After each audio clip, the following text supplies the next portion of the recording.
Cooper, is it a hard dog life being so cute? Oh no, hard dog life.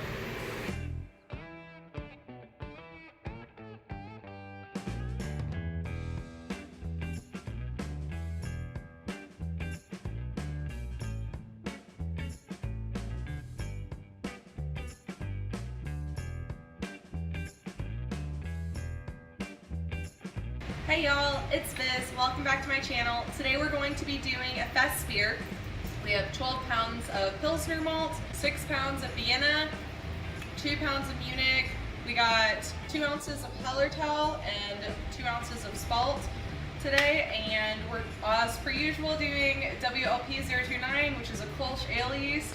So I requested another ale yeast from our store that we go to, but they said they don't particularly have necessarily that strain that I was asking for, because the not white labs, the WLP people, they only every now and again will make a new batch of yeast if it gets requested enough. So requested it, but you know, probably won't get it for a while. So let's get into it.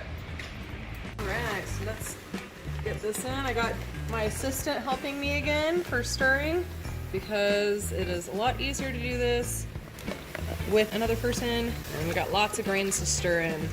So hopefully we don't get any clumping. Holy moly, it's hot. Heavy. Oh, the grains. As per usual, we double milled this because I really like the efficiency that we get from double milling the grains.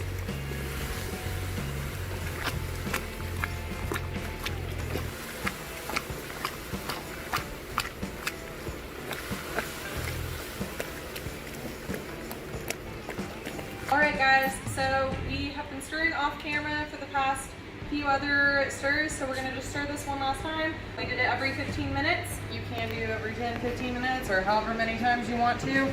Just get it all the way down. There's so many grains in here. Try to get them all to be seeped right. And so to prevent some of the flies, we also have this cardboard on top that we've been leaving. And it's the right size for this kettle, so it blocks the flies, keeps them out. Except for when we're stirring. That's a way now. Cooper, don't look so upset. No, it's just a hard dog life, JJ. It is a hard dog life being so cute. Okay, so we have finished our mashing, and now we're gonna sparge. We started out with 7.5 gallons of water in here, and the grains have taken up, 2 of those gallons because we're doing a 10-gallon batch. So we're gonna be adding this all in until we get to about 12 gallons. So we got quite a few more gallons to sparge with. So, yep, just gonna go slow on the grains, as slow as we can, basically, right? Unfortunately, JJ is helping me do this, so it doesn't go as long. Okay, so now that we finished our sparge, we're going to be prepping this for a boil. So we have our calcium chloride that we're gonna be adding. We're gonna be doing a total of 2 teaspoons, because it's roughly 5 grams to a teaspoon or whatever. So, according to some websites, some things say that it's not quite that much, but another website we were using was saying that we needed to use almost 3 teaspoons, so conflicting information. So I'm almost tempted to do 2.5 because we have 11.5 gallons in here, so maybe just a little bit more. Sure. Yeah. Do like maybe a quarter-ish. That looks all right. Yeah. Okay. Sure. Yeah. Okay. And so we're also going to be going ahead and adding our thermocap now. We had a little bit more water in here, and then Cooper got excited and saw a squirrel, and then he kind of jostled the sparge water a little bit. So not as much water in here, but that's okay. We still have 11.5 gallons, so it should be decent still. That'll probably boil off roughly 1 gallon as we're going, and so hopefully we'll end up with roughly 10 by the end of this, right? 2 per gallon to prevent boil over. And okay, whoop. There we go. That's all you gotta do. And now we're gonna stir. it. Yeah, be careful. Yep. Stir carefully. This is hot. Don't want to hurt yourself. Okay, so now that we've hit our 60-minute, we're going to be adding in our Hallertau. So there's a recommendation to boil this for 90 minutes so that you get DMS like all out, but we've literally never had an issue with DMS and we've only ever boiled 60 minutes. So we're gonna skip that and call it a day with 60. So here we go.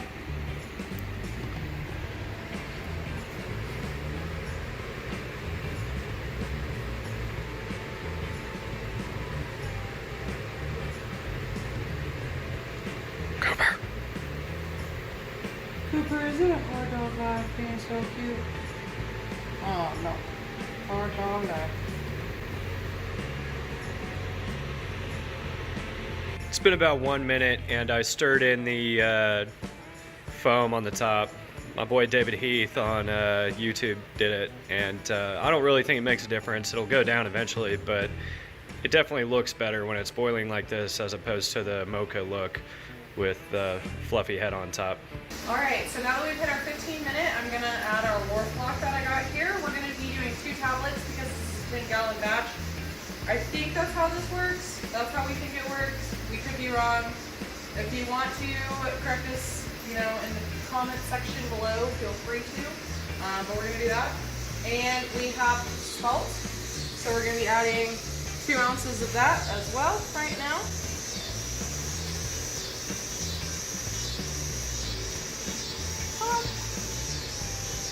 So now that we have finished our boil, we have killed it, and we have put it into the cooling coil situation, right? So we have our colander again, and this is letting our hot bag drain into our kettle, and we're obviously gonna compost the grains that are turning them into dog treats, probably compost them this time.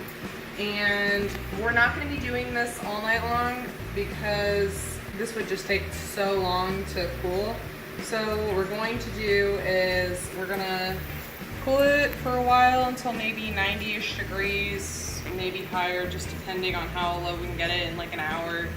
And then we're gonna take this inside and we'll cool it the rest overnight, which is so partial no chill method, right? So partial chill, partial no chill. And from there, then we'll pitch our yeast. So our Kolsch that we just made, we think we underpitched on the yeast front. So this time we got 2 packets of yeast. Hopefully that'll solve some of the weird ester flavors that we got last time. We also got new packets, so hopefully this should be good. So, yeah. Cassie girl. Yes, Mom. What you doing, baby dog? You getting the water? You drinking the water? Is it yummy? Did your brain smell good? Yeah. Somebody else wants Cooper wants to stew. Oh, yeah. Okay, so now that we've finished chilling our wort, we're transferring it out of the kettle into our SS Brew Tech. So our tilt is telling us that we're at 1.055 at 87 degrees. So that sounds about right for what we're going for. And that tends to sometimes change as the temperature changes too, right? So we'll see what it is tomorrow and we'll pitch these then in the morning. All right, all you cool cats and kittens out there, we are about to pitch the yeast. We have, like I said, WLP 029 German ale yeast. We are sitting at 70 degrees. So let's just, it is the next morning, by the way. Don't know if I mentioned that. Okay. Also, we are still at 1.055, so that's good.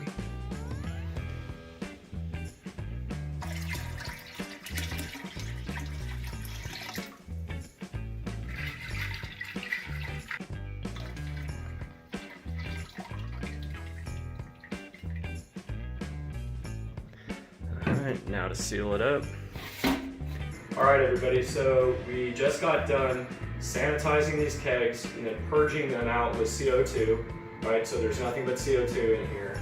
And I ran a line from the end post here up to the top so that the CO2 goes back in there and it's actively pushing it down.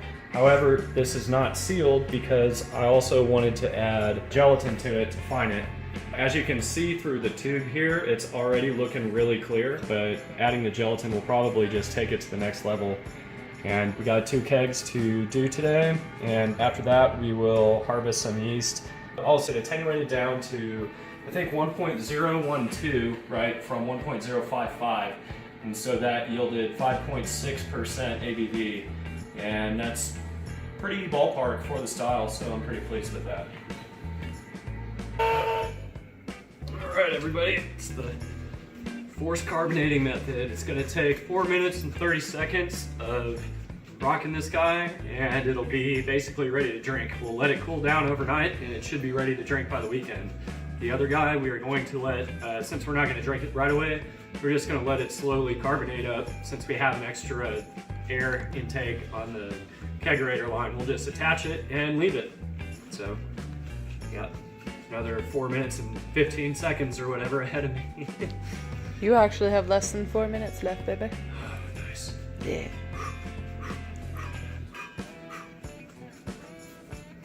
Okay guys, so it's tasting notes day. So we're going to be checking out our Festbier. We're going to be doing its appearance, aroma, how it tastes, mouthfeel, and our overall general impression of this beer. So let's get a pour on going. And we did a lot of Pilsner malt within this guy, primarily as the main source of our malts. And we had some Vienna and we had some Munich in here, and some Hallertau as our hops, and Spalt as well. So we'll see how this goes, and I like just letting the head settle because head turns into beer, and beer is good. So just kind of let it go. I think the calcium chloride is making this head retention like crazy, especially since we did a little bit more than 2 teaspoons, I believe, of that.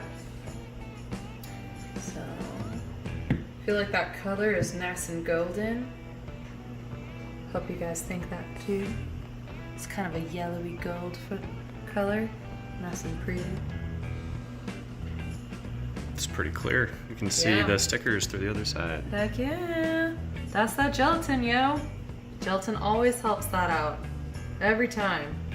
And especially since we didn't use a ton of hops, gelatin's the way to go to get that clear. Clear that up. Put a little bit more in there. Oh man, cool. It's beautiful. That's exactly what I want to see. Every time. How does it smell?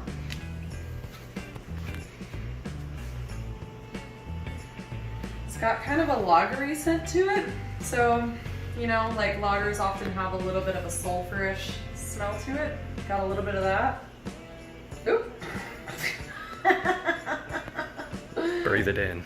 I was breathing in so hard I got some of the head on my nose. Woo!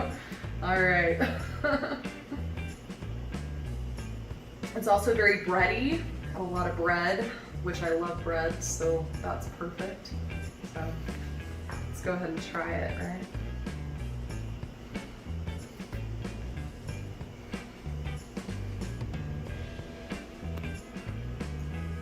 That foam is really good, for sure. It tastes definitely a little bit lager-esque, which I like. It definitely tastes kind of like an Oktoberfest, which is perfect because it's a Festbier, so it's supposed to taste like an Oktoberfest. We got that bready flavor. You can really taste the Pilsner that's in here. It's very sweet. It's super malty. What else? Is there anything else? I don't know. I think you covered it. It's pretty crushable. Yes, but I like it. It's very full flavored though too. Yes, it is definitely like got a good body on it, which I like. Very full indeed. So very happy with this beer, you guys. It has been delicious so far. Oh man, I have another sip. I like this beer overall. I definitely think it's definitely a good fest beer. We've had some other fest beers side by side of this. This beer is a little bit more on the malty side due to the calcium chloride that we use, and some other beers are definitely more crisp. I think if I was to make this beer again, I would add in some gypsum just to make it a little bit more crisp and feel a little bit more, like slightly more balanced, even though I definitely think without drinking this side by side to any other beer that I've had previously, I definitely was all for this beer. Just didn't even like really have to think about it drinking it. It was just a very easy to drink beer. So yeah, I've definitely enjoyed this beer. And if you try it out, check out this recipe down below in the description box. Go ahead and feel free to try it out. And if you do, let me know in the comments section below. If you enjoyed this video, go ahead and like this video. And if you maybe enjoy other beers, you know, or enjoy making beer, consider subscribing, because we have other beers that we are continuing to make. And yeah, and we have some other videos that we already have on this channel. So cheers, come by. So have a good one.